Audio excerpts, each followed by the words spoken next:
glow from my computer screen and the predatory smile on Pierce Ainsley's face.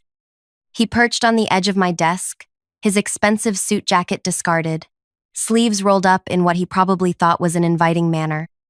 My quarterly projections, the ones that had kept me working until 9 p.m., glowed on the screen behind me. "Excuse me?" My voice emerged steadier than I expected, considering how my insides were rioting. "Come on, Noel." Pierce leaned closer, his cologne overwhelming in the small space. "We both know you want that senior position. I'm just saying there are ways to expedite the process." His hand moved toward mine. I snatched my hand away, nearly knocking over my coffee mug. "I think my work speaks for itself." He laughed like I'd told an adorable joke. 3 years here and still so naive. That's almost charming. Before I reveal what happened next, I should introduce myself. If you're new to this channel, hit subscribe now because what I'm about to share might save your career or even your life someday. The workplace revenge I orchestrated changed not just my future, but an entire company culture. Listen until the end to discover exactly how I turned the tables on a predator without sacrificing my integrity or career. My name is Noel Adisa. At 32, I'd built a reputation as a marketing strategist who could resurrect dying brands and forecast consumer trends with uncanny accuracy. My Nigerian father and Finnish mother had raised me to believe that excellence would always be rewarded. They were wrong. The night Pierce cornered me, something inside me shifted. Not broke, shifted, like tectonic plates realigning before an earthquake. I joined Helios Marketing with stellar credentials and boundless ambition. My first year, I increased client retention by 38% and brought in 2 major accounts that competitors had chased for years. My second year, I redesigned our analytics framework, cutting reporting time in half while doubling accuracy. By year 3, I'd become the unofficial problem solver everyone turned to in crisis. Yet somehow, when promotion time came around, there was always a reason I wasn't quite ready. Meanwhile, men with half my qualifications and twice my ego sailed into senior positions. Brody from accounting became a director after botching a major audit that I quietly fixed. Liam got promoted after presenting my market analysis as his own work. Each time, Pierce had explanations that sounded reasonable in isolation but formed a pattern I could no longer ignore. There had been warning signs, of course. Pierce's lingering glances during meetings, how he'd place his hand on my shoulder when viewing my presentations, the way he'd text on weekends about urgent matters that somehow always led to personal questions. I'd convinced myself these were small annoyances worth tolerating for career advancement. Now, with his ultimatum hanging between us, I understood the true cost. "I need to go," I said, gathering my belongings with deliberate movements. My mind was already calculating, not panicking. Pierce straightened, adjusting his tie. "Don't overthink this, Noel. It's just how the game is played. Ask yourself how badly you want that corner office." He winked, actually winked, before strolling toward the elevator. The drive home was a blur. In my apartment, I kicked off my heels with enough force to dent the wall. My cat, Professor, watched with concerned yellow eyes as I paced. Filing a complaint seemed futile. Pierce had been handpicked by the CEO, their families connected through generations of boarding schools and country clubs. Previous complaints about executives had mysteriously vanished, while the complainants found themselves restructured out of jobs. I could quit, start over somewhere else. But why should I abandon a career I'd built meticulously while Pierce continued his ascent? No. Leaving would be surrender, and I wasn't raised to surrender. I poured myself 3 fingers of whiskey and sat at my kitchen island. Professor jumped up, his warm presence grounding me as my mind raced through scenarios. The answer came while scratching behind his ears. Pierce's greatest weakness wasn't his arrogance or even his predatory behavior. It was his laziness. His family connections had carried him through life, allowing him to take credit for others' work while doing minimal effort himself. He was notorious for signing documents without reading them. Just last month, he'd approved an incorrect budget that would have cost the company thousands if I hadn't caught it. When I pointed it out, he'd laughed it off. "That's why I have you, Noel." Now his carelessness would become my opportunity. The next morning, I arrived early, composed and precise in my actions. When Pierce walked in, I greeted him professionally, as though nothing had happened. He seemed disappointed by my composure, perhaps expecting tears or capitulation. "About last night," he began, leaning against my cubicle wall. "I've been thinking about the senior position," I interrupted coolly. "My application will be ready by next week. I assume the standard process applies?" My tone made it clear. We would pretend his proposition never happened. Confusion crossed his face, followed by amusement. "Sure, Noel. Whatever you say." He walked away, confident that reality would eventually break my spirit. That afternoon, I volunteered for the company's charity committee, the one Pierce nominally headed but never attended. The annual fundraiser was approaching, and participation had been declining for years. I suggested a major initiative supporting childhood literacy, knowing the board chairwoman, Imara Zuberi, had founded a reading program in underserved communities. The committee welcomed my involvement enthusiastically. Pierce, predictably, signed off on my appointment without reading the details. "Just keep me updated," he said, already turning back to his fantasy football league. Over the next 2 weeks, I maintained professional distance while executing my plan. I created a comprehensive fundraising proposal, including a special clause: committee heads would personally pledge a percentage of their annual bonus to the charity. The document required Pierce's signature as committee leader. When I presented it for his approval, I buried the clause in legal language on page 7. Pierce, true to form, signed without reading. "Looks great," he said, barely glancing at the cover page. "This should look good for my performance review." The initiative gained momentum quickly. Board members were impressed by the detailed proposal, especially the personal commitment from leadership. Imara personally called to thank Pierce, who fumbled through the conversation, clearly unaware of what he'd pledged. "What exactly did she thank me for?" he asked after hanging up. "For your generosity in spearheading the initiative," I replied. Technically true. As the fundraiser approached, I worked tirelessly, ensuring its success while maintaining detailed documentation of every step.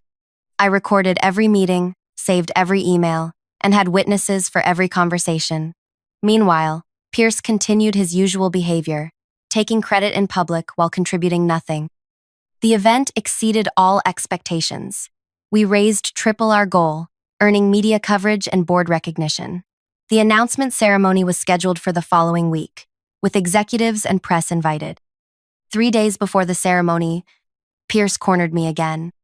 "About your promotion application," he said, his voice lower than necessary. "The committee had concerns about your leadership qualities." "What concerns specifically?" I asked, though I knew this was fiction. "It's subjective," he said with a shrug, "but I could help change their minds. Maybe dinner this weekend? My place?" I smiled, not with warmth, but with certainty. "I think I'll address any concerns at the charity announcement. I've prepared a comprehensive presentation about my contributions." His expression darkened.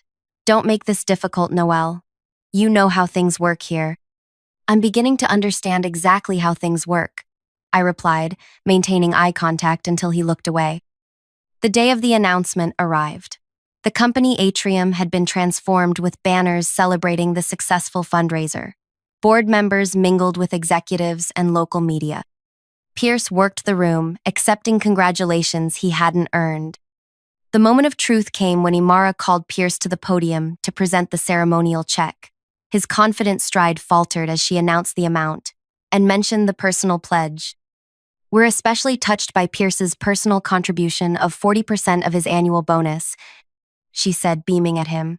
"That's nearly $80,000 toward children's literacy." Pierce's face went through a spectacular range of emotions: confusion, disbelief, then horror as realization dawned. He looked at me in the crowd, and I raised my water glass in the smallest toast. "There must be some mistake," he stammered, looking desperately toward the legal department. Imara's smile never wavered. "No mistake. We have the pledge you signed right here. Such extraordinary generosity deserves recognition." He couldn't object without admitting he hadn't read what he'd signed. Career suicide in our industry. The camera flashes captured his frozen smile as he held the giant check, immortalizing the moment. Afterward, as people dispersed, I approached him. About my promotion application, I said quietly. I've submitted it directly to the board, highlighting my leadership on this initiative. All the documentation shows my work and your oversight. His face contorted. You planned this. I planned a successful charity event that will help thousands of children. The fact that it revealed your management style is just a bonus. I paused. And speaking of bonuses, I should mention I have copies of every document you've blindly signed over the past 3 years. Some make very interesting reading. The blood drained from his face. You wouldn't. I wouldn't need to, unless you make things difficult. I'm not interested in causing a scandal. I'm interested in doing my job without harassment. 2 weeks later, I moved into my new corner office as Senior Director of Strategic Marketing. Pierce was reassigned to a subsidiary in Alaska. The board, having reviewed my detailed documentation of the charity initiative, recognized not just my marketing skills, but my leadership potential. The most satisfying part wasn't the promotion or even Pierce's departure. It was the transformation in company culture that followed. Imara implemented new transparency requirements for all management decisions. 2 other women came forward with similar experiences, leading to a complete overhaul of harassment policies. As for Pierce, his reputation suffered the perfect blow. The company viewed him as either extraordinarily generous or completely incompetent. Neither reputation suited executive leadership. Sometimes the most effective revenge isn't exposing someone's worst behavior, but creating circumstances where they expose themselves. My mother called after reading about the fundraiser in the business press. Noelle, I'm so proud of your success, but 80,000 from your boss? That seems extreme. I smiled into the phone. He got exactly what he deserved, Mom. The charity initiative became an annual tradition at Helios, with senior leadership expected to contribute personally. My redesign process included rigorous document review protocols that the board adopted company-wide, the ADISA method, they called it. 6 months into my new role, I received an email from Pierce.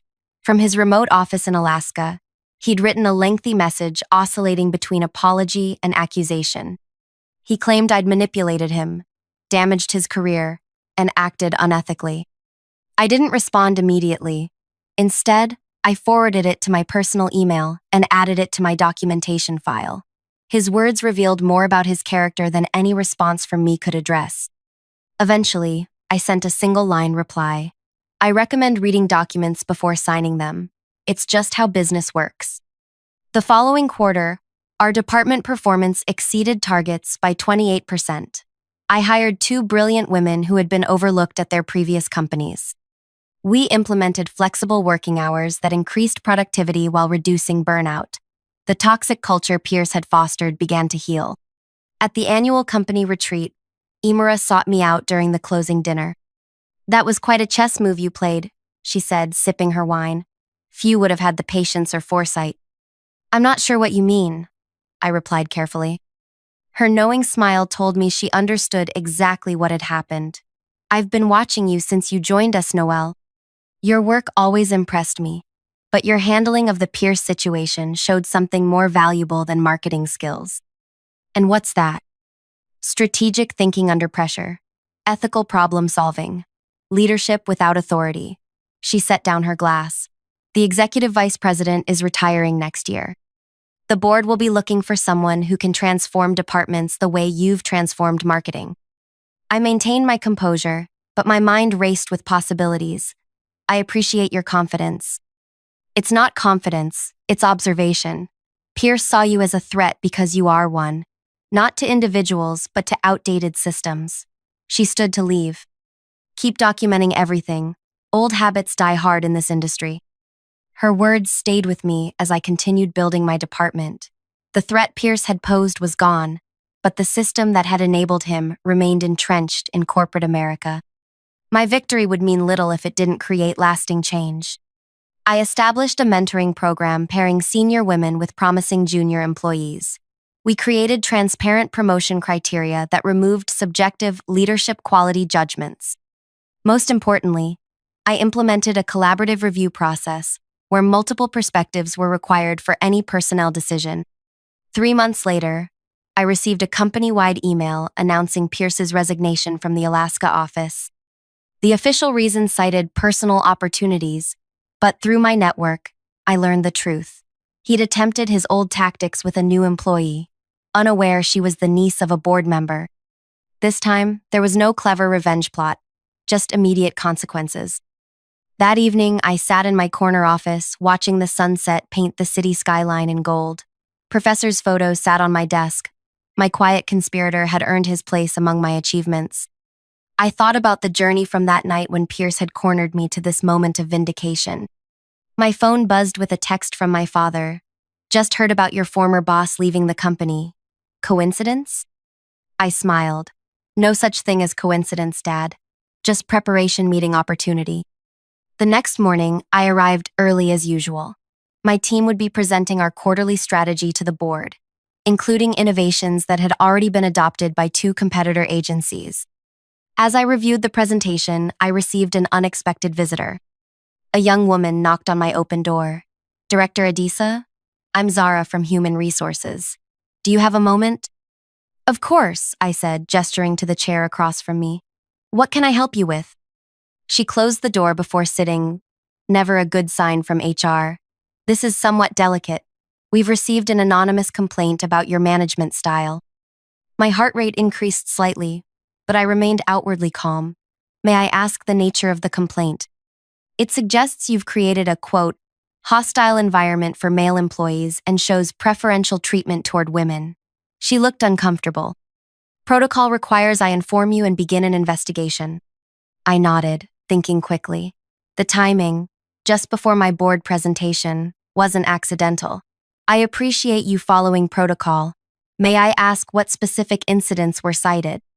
That's the issue, she said, relaxing slightly. The complaint is remarkably vague. No specific incidents, dates, or examples were provided. I see. I opened my desk drawer and removed a thumb drive. In that case, you might find this helpful. It contains documentation of every hiring decision, promotion, performance review, and team restructuring I've implemented, along with comparative data showing improved performance across gender lines. She looked surprised. You just have this ready? I believe in transparency and documentation, I explained. When you're one of few women in leadership, preparation isn't paranoia, it's necessity. Zara took the drive, studying me with new interest. You knew this would happen. Let's say I recognized the pattern. I smiled. My team is 48% men. Our promotion rate is balanced across genders, and our performance metrics are the highest in the company. The complaint isn't about facts, it's about perception. Human ended up dismissing the complaint within days. The anonymous source was never officially identified, but the investigation revealed connections to several of Pierce's former allies. Their attempt to undermine me had only strengthened my position and highlighted the effectiveness of my leadership approach. The board presentation went exceptionally well. My team showcased not just our marketing successes, but the cultural transformation that had made them possible. By quarter's end, 3 other departments had requested guidance on implementing our collaborative model. One evening, working late to finish budget projections, I found myself alone in the office, a situation that once would have made me uneasy. Now, it felt like reclaiming space. I walked to the window where Pierce had once delivered his ultimatum and looked out at the city lights. The promotion he dangled as bait had become just one step in a journey I was defining on my own terms. The corner office wasn't the destination. It was a vantage point from which to create meaningful change. My phone chimed with a calendar alert. Tomorrow's company-wide announcement of the new executive leadership team. Imara had kept her word about the executive vice president position, though the final decision remained confidential until the official release. Whatever the announcement held, I'd already won the more important victory. I'd refused to let someone else define my worth or dictate the terms of my success. As I gathered my things to leave, my phone rang. The screen showed unknown number, but something told me to answer. Noelle Adisa speaking. A familiar voice responded, "You've ruined me." Pierce, slurring slightly. "Are you happy now?" I sat down, suddenly alert. "Pierce, it's nearly midnight. This isn't appropriate." "Appropriate?" He laughed bitterly. You talk about appropriate after what you did? I can't get hired anywhere decent. My reputation is destroyed. Your actions destroyed your reputation, I replied evenly. I simply created transparency. They're making you executive vice president tomorrow, aren't they? His voice hardened. I heard rumors.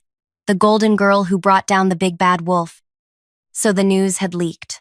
I remained silent, neither confirming nor denying. You think you've won? He continued. But people like you don't last in this business. Too principled, too righteous. His words slurred together. You'll see. Pierce, I'm hanging up now. I suggest you get some help. Wait! His desperation was audible. I need this job back. My wife left, taking the kids. I've got nothing. The revelation caught me off guard. I hadn't known he had a family.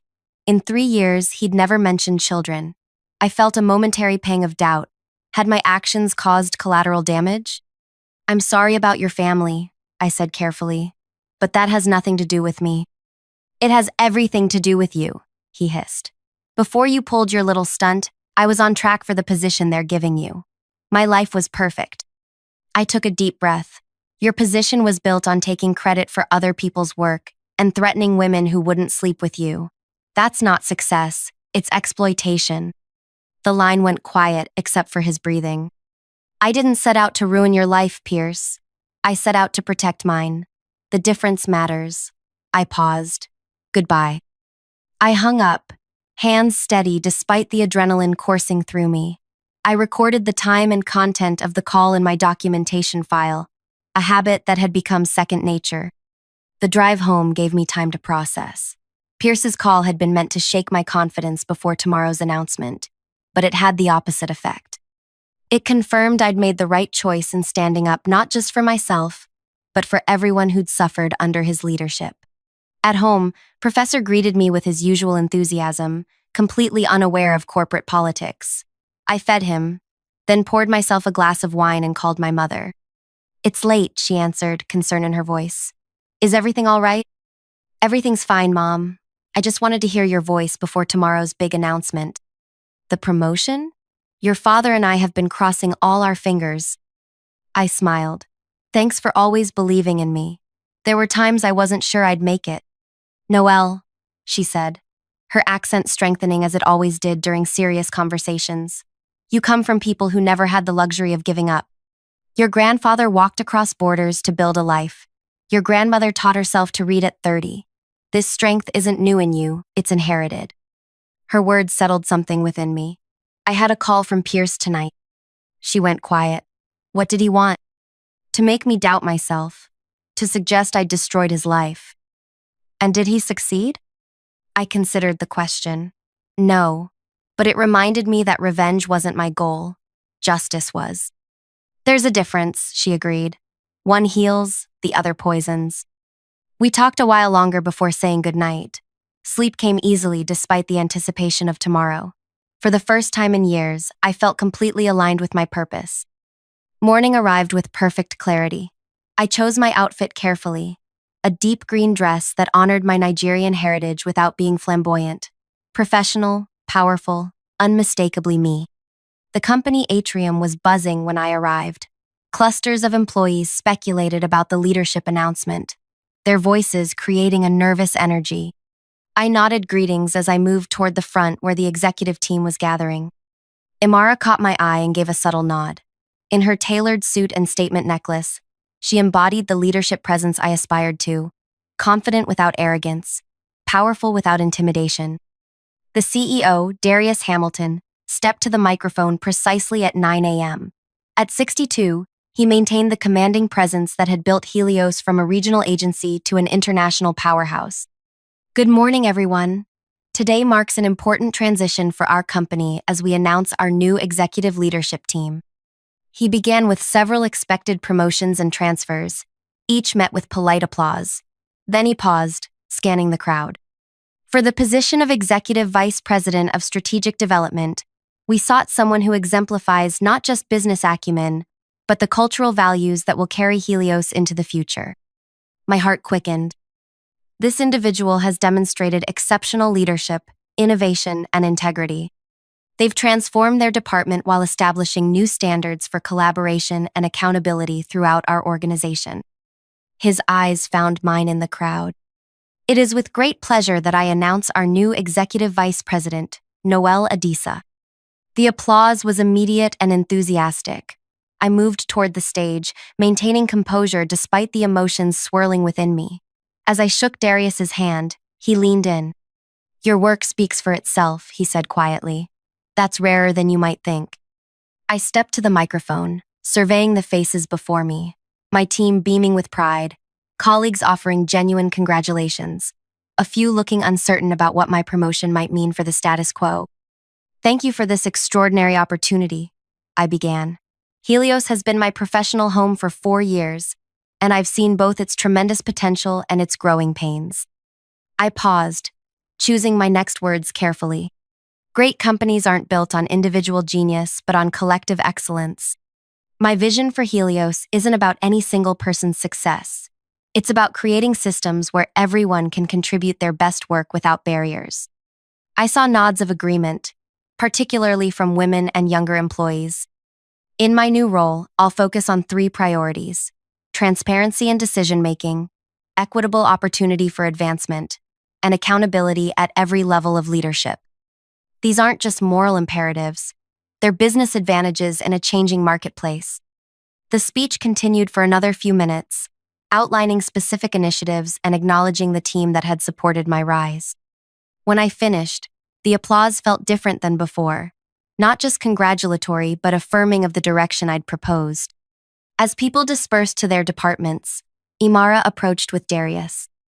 "Impressive speech," Darius said, "though some of the old guard might find your transparency agenda challenging." "Growth often is," I replied, "but I believe they'll adapt when they see the results." He studied me, then nodded. "That's why you got the position.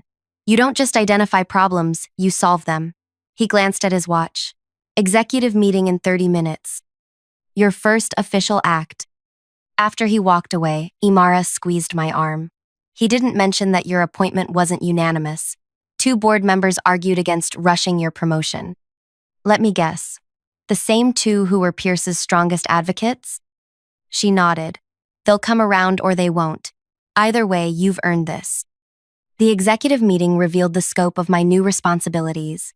I would oversee strategic planning across all departments, with direct authority over marketing, product development, and client relations. 5 directors would report to me, including 2 who had been with the company far longer. As the meeting concluded, Darius handed me a thick folder. "Your first challenge. The Westover account is threatening to leave after 15 years. Their CEO feels we're not innovative enough anymore." I accepted the folder, recognizing the test within the task. Westover was our oldest and most profitable client, representing nearly 20% of annual revenue. Losing them would be devastating. "When is their decision deadline?" I asked. 2 weeks. Their board votes on the 3rd Tuesday of the month. "I'll have a retention strategy by Friday," I promised. He raised an eyebrow. "That's ambitious." "So is becoming EVP at 32, I replied with a smile. That evening, I worked late in my new office, significantly larger than the corner office I'd coveted for so long.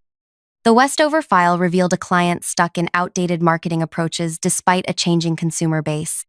Their reluctance to evolve wasn't a surprise. What surprised me was our agency's enabling of their stagnation. Around 9, a knock interrupted my analysis. Zara from HR stood in the doorway, holding a small gift bag. "Sorry to disturb you so late," she said. "I wanted to offer congratulations in person." "Thank you. Please come in." I gestured to the chair opposite my desk. She placed the bag on my desk. "Just a small token, a plant for your new office. They say it improves creativity." "That's thoughtful of you." I studied her, sensing there was more to this visit. "Is everything all right?" She hesitated. "I shouldn't be telling you this, but there's something you should know."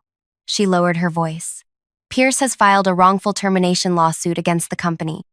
He's claiming gender discrimination." My expression must have revealed my surprise because she quickly added, "It's completely without merit, but he's found a lawyer willing to take the case on contingency." "I see." I maintained my composure. "Thank you for letting me know." There's more, she continued. He's specifically naming you as having orchestrated his removal. The complaint includes personal allegations. What kind of allegations? That you propositioned him and became vindictive when rejected. She looked uncomfortable. Like I said, it's meritless, but mud sticks, even when it's baseless. I finished her thought. She nodded. The legal team will handle it, but I thought you should prepare yourself. Office gossip travels fast. After she left, I sat with this new information. Pierce's phone call suddenly made more sense. He'd been fishing for a reaction he could use in his lawsuit. I was grateful I'd kept my composure. I sent a detailed email to the legal department, attaching my documentation of Pierce's behavior and the events leading to his transfer. Then I returned to the Westover problem, refusing to let Pierce's desperate tactics distract me from my responsibilities. By morning, I had the outline of a strategy that would not only retain Westover, but transform our relationship with them. I assembled a team including veterans who understood the client's history and newer employees with fresh perspectives. Together, we crafted a presentation that acknowledged Westover's traditional strengths while charting a path toward digital evolution. The lawsuit news broke 2 days later. As predicted, it sparked hallway whispers and speculative glances. I addressed it directly in my department meeting. You've likely heard about the lawsuit filed by a former employee, I said calmly. While I can't discuss specifics during legal proceedings, I want you to know that the company is fully supporting me, and I remain focused on our work. I paused, looking around the room. Allegations are easy to make. Excellence is harder to maintain. I'm choosing to concentrate on the latter. The room relaxed visibly.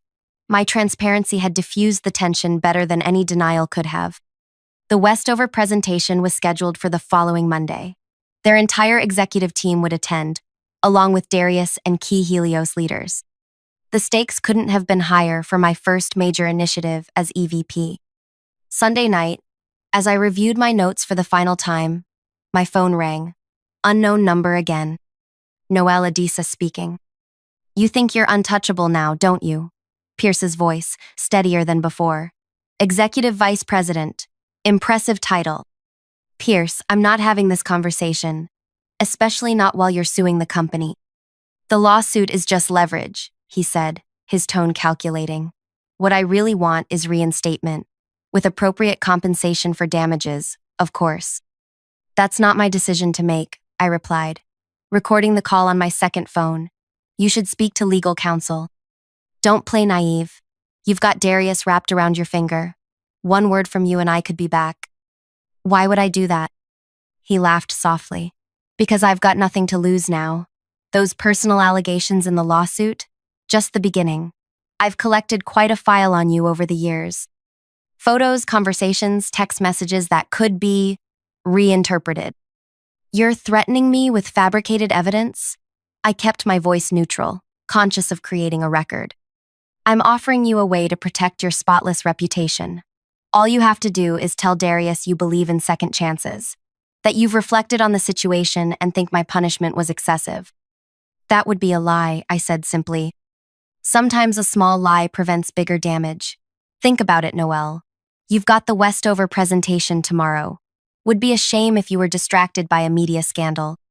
After he hung up, I immediately called legal counsel, forwarding the recording and requesting an emergency meeting before the Westover presentation. Then I called Imara. He's escalating, I explained after recounting the conversation. This feels calculated to disrupt tomorrow's presentation. Almost certainly, she agreed. The question is how to neutralize the threat without letting it consume your focus. I need to get ahead of this, I said, mind racing. If he's planning to release something tomorrow, we should preempt it. How? By telling our story first. Monday morning, I arrived at Helios 2 hours early.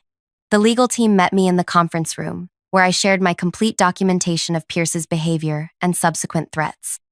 They were particularly interested in the recorded calls. This changes the complexion of the case entirely, the lead counsel said. He's now added extortion and harassment to his problems. Can you file for an immediate restraining order? I asked. Already in progress, but more importantly, this gives us grounds for a countersuit. Darius arrived as we were concluding. I've been briefed, he said grimly. Are you prepared for the Westover meeting, or should we postpone? Absolutely not, I replied. Postponing would give Pierce exactly what he wants. He studied me. You're certain you can focus? More than focus. I'm going to use this.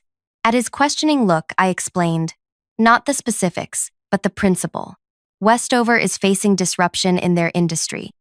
We're going to show them how to turn challenges into opportunities. Exactly what we're doing right now. The Westover executives arrived promptly at 10. 6 men and 2 women filed into our largest conference room, their expressions ranging from skeptical to openly hostile. Their CEO, Greta Westover, had inherited the company from her father, but earned her reputation through bold leadership. Let's not waste time, she said after brief introductions. We've worked with your agency for 15 years, but the last 3 have shown diminishing returns. Our board is questioning whether Helios still understands our market. I nodded. A fair concern.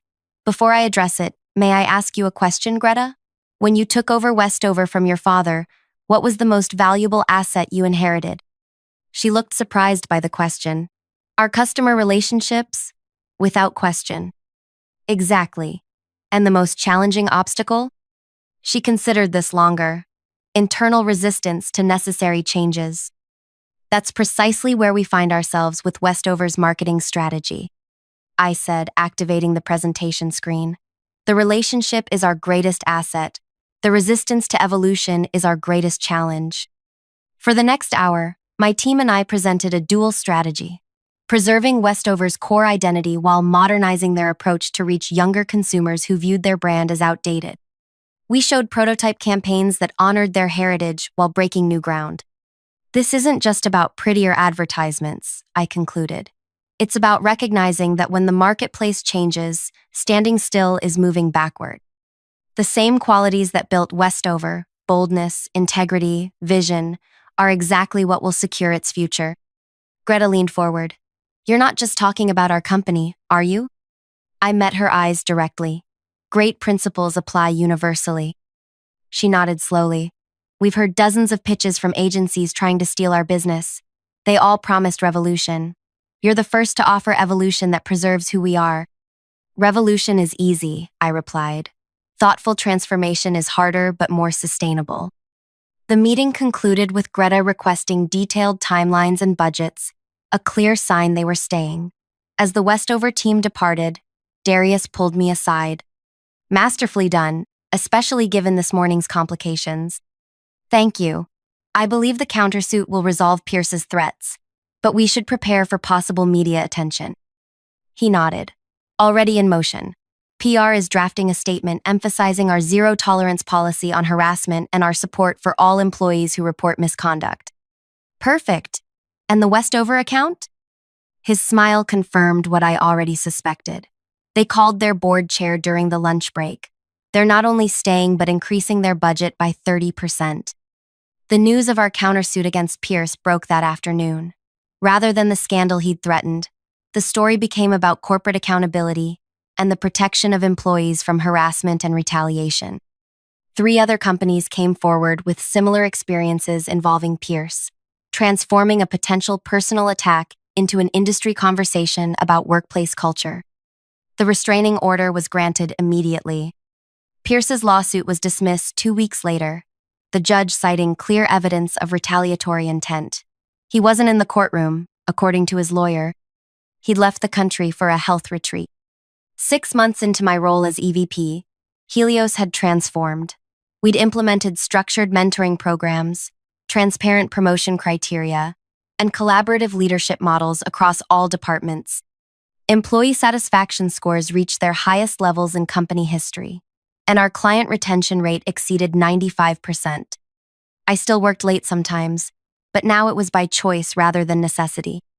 My expanded team included people who'd been overlooked in the previous regime. Not just women, but anyone whose talents had been undervalued in a system that rewarded conformity over contribution. One evening, as I prepared to leave, Imara stopped by my office. The board meeting went well, she said, settling into a chair. Your strategic plan was approved unanimously. Even by my former skeptics? She smiled. especially by them. Profit speaks a language everyone understands. I gathered my belongings, feeling a sense of completion. Have you heard anything about Pierce? Last I heard, he's teaching at a small business college in Europe. Apparently, he presents himself as an expert in American corporate culture. She shook her head. Some people never learn. Or they learn the wrong lessons, I added. As we walked toward the elevator, she asked, "Do you ever regret how things unfolded?" The charity strategy was brilliant, but created lasting consequences for him. I considered the question carefully. I regret that it was necessary. I regret that formal complaints weren't taken seriously enough to prevent the situation. But I don't regret protecting myself and others from someone who abused his power. She nodded. The system protected him until you created a situation where it couldn't. The system is changing, I said as the elevator arrived. Slowly, but it's changing. 1 year to the day after Pierce cornered me with his ultimatum, I stood in the same spot, looking out at the city lights. The office had long since emptied, leaving me alone with my thoughts. I'd accomplished more than I'd imagined possible. My promotion had opened doors not just for me, but for others who deserved recognition. The toxic culture that had protected predators like Pierce was being dismantled, replaced by something more equitable and ultimately more productive. My phone buzzed with a text from my father. "Congratulations on your 1-year anniversary as EVP. We couldn't be prouder." I smiled, typing back, "Thanks, Dad. Still more work to do." His response came quickly. "Always is. That's how you know it matters." As I turned to leave, I noticed a small envelope on my desk that hadn't been there earlier. Inside was a simple card with no signature, just a message. "Thank you for showing me what leadership really means." I recognized the handwriting, a junior analyst who'd recently been promoted after implementing a revolutionary data analysis system. She'd faced resistance similar to what I'd experienced, and I'd mentored her through the challenges. The card joined others in my desk drawer, notes from team members whose careers had flourished in the new environment, messages from clients impressed by our collaborative approach, even a handwritten note from Greta Westover acknowledging how our partnership had helped revitalize her company. These weren't just professional accomplishments. They were proof that standing up for yourself could create ripples that benefited others. My confrontation with Pierce hadn't just been about personal justice. It had catalyzed institutional change. As I walked to the elevator, I remembered that night 1 year ago, the fear, the anger, the determination that had fueled my response. I'd transformed those emotions into action, not just surviving a toxic situation, but creating something better in its place. The company I'd fought to stay in was now the company I was proud to lead. If you've ever faced workplace harassment or felt trapped by someone else's abuse of power, remember, your worth isn't determined by their treatment of you. Your strength comes not just from enduring difficult situations, but from transforming them. My story isn't just about revenge, it's about reclaiming power and using it to create positive change. If you found value in hearing it, please like and subscribe to ensure you don't miss our future stories of transformation and justice. Share this with someone who might need to hear that standing up for yourself isn't just possible, it's necessary. Because sometimes, the most powerful response to, "Your promotion depends on how nice you are to me tonight," is creating a world where no one can ever say those words again.